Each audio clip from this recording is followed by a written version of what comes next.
Bienvenue dans cette deuxième vidéo du chapitre 4.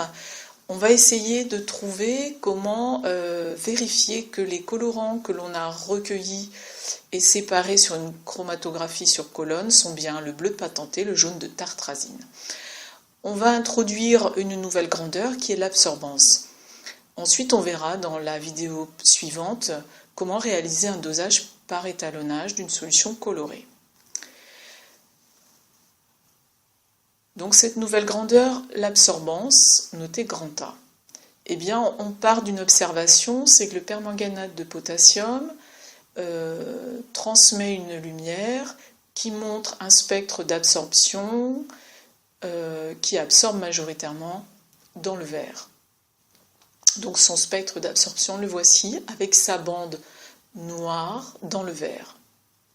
Si on réalise son profil spectral, on voit également que l'intensité relative est très faible pour le domaine du vert bleu, vert cyan. Eh bien, on va définir une nouvelle grandeur parce qu'une partie des radiations est absorbée, une partie est transmise. Pour caractériser donc les radiations absorbées, on définit une grandeur qu'on appelle l'absorbance, qui est un nombre sans dimension et qui est mesuré par soit un spectrophotomètre, soit un colorimètre. En cours, on utilisera le spectro et en classe, le colorimètre. Regardons le principe d'un spectrophotomètre à l'aide d'un logiciel.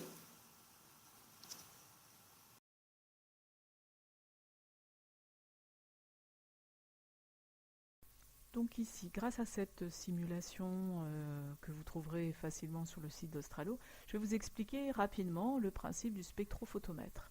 Tout est lié avec ce que l'on a fait jusqu'à présent. Donc d'abord, vous avez une source de lumière blanche, vous voyez ici cette lumière blanche. Cette lumière blanche, elle traverse, on va dire, elle subit l'effet de ce qu'on appelle un monochromateur, c'est-à-dire que ce dispositif va vous permettre de sélectionner une longueur d'onde parmi celles permises par la lumière blanche. Ici par exemple, on commence par 718 nanomètres. Vous voyez bien ici qu'effectivement je vais pouvoir faire varier ces longueurs d'onde.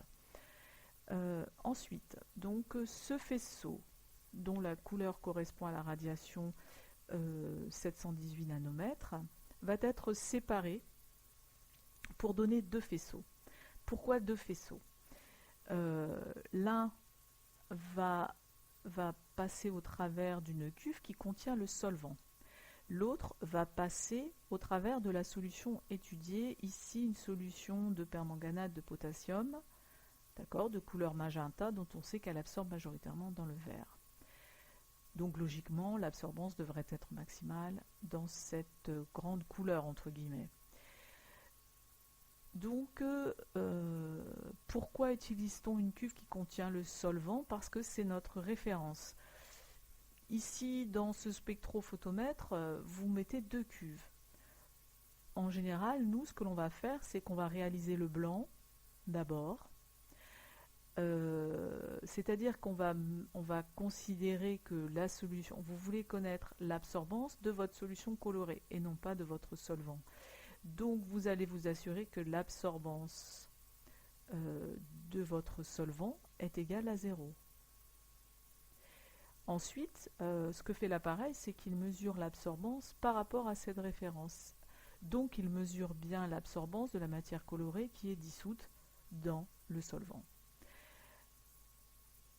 Ensuite, donc, vous voyez qu'au travers de ces cuves ici, pour la radiation de 718 nanomètres, eh bien, vous voyez bien que le faisceau est très peu absorbé, puisque l'absorbance est égale à 0,03. Pour le faisceau, effectivement, qui traverse le solvant, eh bien, vous avez aussi une couleur qui est identique à l'incidente. Donc vous avez ensuite, donc il va vous afficher la valeur de l'absorbance par un calcul mathématique. Il ne fait que calculer cette valeur. Comment est-ce qu'il le fait? Il utilise en fait une formule dans laquelle il va mesurer l'intensité incidente, c'est-à-dire l'intensité qui arrive sur la cuve, et mesurer ensuite l'intensité de la longueur d'onde de la radiation qui est transmise par la solution. Donc voilà. Donc ce que je vais faire, c'est que je vais regarder effectivement l'absorbance est de 0,03. Je vois bien que même si elle absorbe dans le verre, l'absorbance n'est pas égale à 0. Voilà, je vérifie effectivement.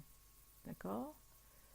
Maintenant, je sais qu'elle va être maximale dans le verre. Donc là, j'arrive dans le verre.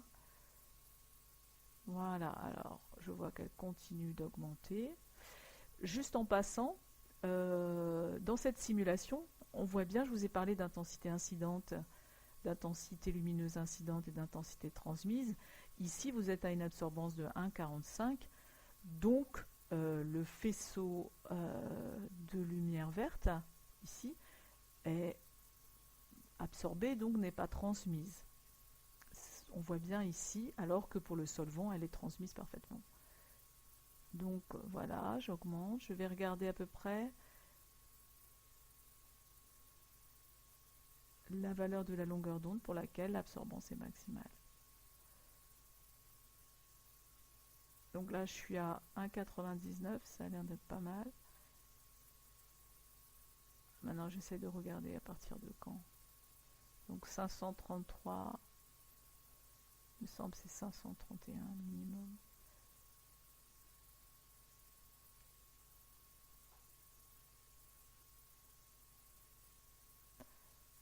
Donc à 533, c'est bien. On a bien 1,99. Donc là, je suis à 526, j'ai plus. Donc je suis à 533. 530, j'ai toujours. 533.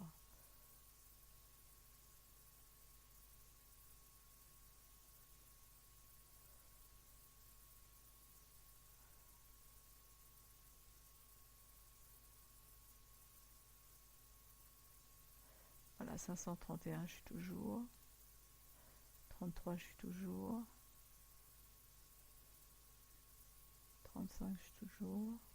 36, 39. Donc 39, on va dire en gros.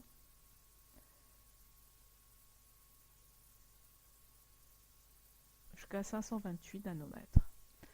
Ensuite, eh bien, je vois que là, je recommence, je vais aller dans les bleus, elle est absorbée, pas mal. Et au fur et à mesure, je vois apparaître en fait le faisceau transmis. Effectivement, l'absorbance est quand même relativement importante. Ça dépend de la longueur d'onde. Mais en tout cas, le pic se situe bien dans le vert, comme cela est attendu. Donc voici maintenant le spectre d'absorption du jaune de tartrazine. On voit qu'il absorbe, que son absorbance est maximale dans le bleu. Ensuite ici, donc voici un spectre dont l'absorbance est maximale dans le rouge, c'est celui du bleu de patenté.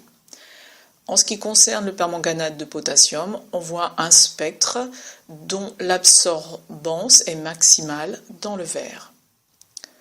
Voici le spectre d'absorption des colorants présents dans le sirop de menthe. Voici un petit peu la présentation d'un spectrophotomètre. Vous avez donc un filtre, vous mesurez la longueur d'onde, vous mesurez I0 à cette longueur d'onde, puis I, et lui, il vous calcule en fait la valeur de l'absorbance.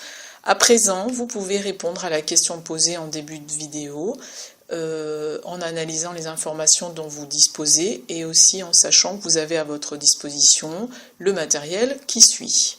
Les deux colorants, le spectrophotomètre Sophie, des cuves, le jaune de tartrazine dilué, le bleu de patenté dilué et la verrue usuelle.